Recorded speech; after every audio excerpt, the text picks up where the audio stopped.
असम के गुवाहाटी के पास नीलाचल पहाड़ियों में स्थित कामाख्या मंदिर भारत के सबसे प्रतिष्ठित और रहस्यमय तीर्थ स्थलों में से एक है। इसका इतिहास मिथक और ऐतिहासिक वृत्तांतों का एक आकर्षक मिश्रण है। मंदिर की उत्पत्ति के बारे में सबसे व्यापक रूप से स्वीकृत किंवदंती पुराणों, विशेषकर कालिका पुराण से उपजी है। इसमें कहा गया है कि जब शिव की पत्नी सती ने अपने पिता द्वारा शिव के अपमान के विरोध में आत्मदाह कर लिया, तो दुहकी शिव ने उनके निर्जीव शरीर को उठाकर तांडव किया, जो विनाश का एक लौकिक नृत्य था।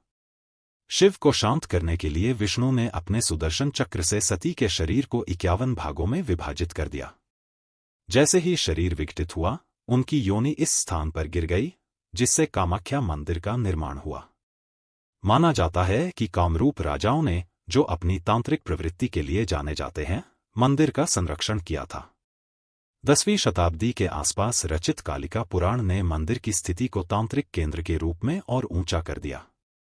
कामाख्या मंदिर के एक भूमिगत हिस्से में एक प्राकृतिक गुफा है, जहां कामाख्या देवी निवास करती हैं। यह मंदिर 1565 में कोच राजा नारो नारायण द्वारा बनवाया गया था, लेकिन 1572 में काला पहाड़ द्वारा इसे नष्ट कर दिया गया था।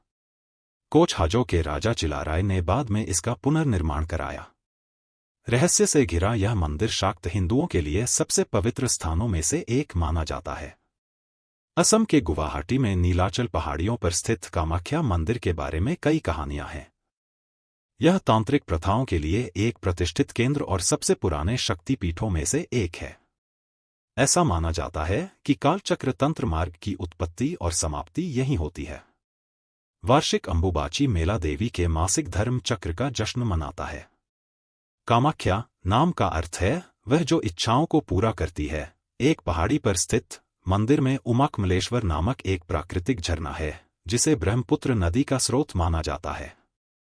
कई अनसुलझे रहस्यों के साथ कामाख्या मंदिर असम की राजधानी गुवाहाटी के पास एक प्रमुख पर्यटक आकर्षण है। असम के गुवाहाटी में नीलाचल पहाड़ी पर स्थित कामाख्या मंदिर 51 शक्तिपीठों में से सबसे पुराना और सबसे महत्वपूर्ण है। सती के अवतार देवी कामाख्या को समर्पित मंदिर की उत्पत्ति 8वीं शताब्दी की शुरुआत में हुई थी। वर्तमान संरचना का निर्माण 1565 में काला पहाड़ द्वारा विनाश के बाद कोच राजवंश के राजा नारो नारायण द्वारा किया गया था। मंदिर में सदियों से कई नवीकरण और पुनर्निर्माण हुए हैं, जिसके परिणामस्वरूप विभिन्न स्थापत्य शैलियों का मिश्रण हुआ है। कोच राजवंश, जिसने 16वीं से 18वीं शताब्दी तक असम, बंगाल और बिहार के कुछ हिस्सों पर शासन किया, ने मंदिर के इतिहास और जीर्णोद्धार में महत्वपूर्ण भूमिका निभाई। स्थानीय किंवदंतियों का दावा है कि मां कामाख्या ने कोच राजवंश और कामाख्या मंदिर के अत्यधिक समर्पित पुजारी इंदु कोलोय को श्राप दिया था। इंदु कोलोय आंखें बंद करके आरती करने के लिए प्रसिद्ध थी। ऐसा कहा जाता है कि ऐसे ही एक अनुष्ठान के दौरान मां कामाख्या प्रकट हुईं और नृत्य किया, लेकिन इंदु कोलोय दिव्य चमक को सहन करने में असमर्थ होकर स्थिर रहीं।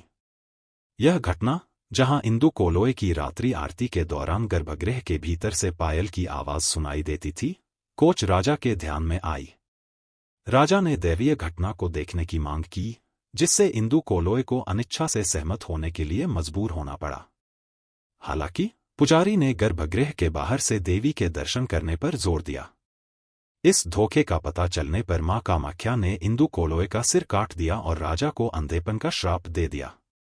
देवी ने आदेश दिया कि न तो राजा और न ही उनके वंशज कभी भी कामाख्या मंदिर में प्रवेश करेंगे। इसके अलावा पूरे शाही परिवार को इस क्षेत्र को छोड़ने के लिए मजबूर होना पड़ा। अंततः पश्चिम बंगाल के वर्तमान कूच बिहार जिले में एक नए राजवंश की स्थापना हुई। आज भी इस राजवंश का कोई भी सदस्य मंदिर में जाने की हिम्मत नहीं करता। इस ऐतिहासिक घटना के बावजूद कामाख्या मंदिर विश्व स्तर पर प्रतिष्ठित तीर्थ स्थल बना हुआ है, विशेष रूप से अपनी तांत्रिक प्रथाओं के लिए प्रसिद्ध है। यह भारत की समृद्ध सांस्कृतिक और आध्यात्मिक विरासत का एक शक्तिशाली प्रतीक है। इसका इतिहास मिथकों और दस्तावेजी वृत्तांतों का एक मनोरम मिश्रण है।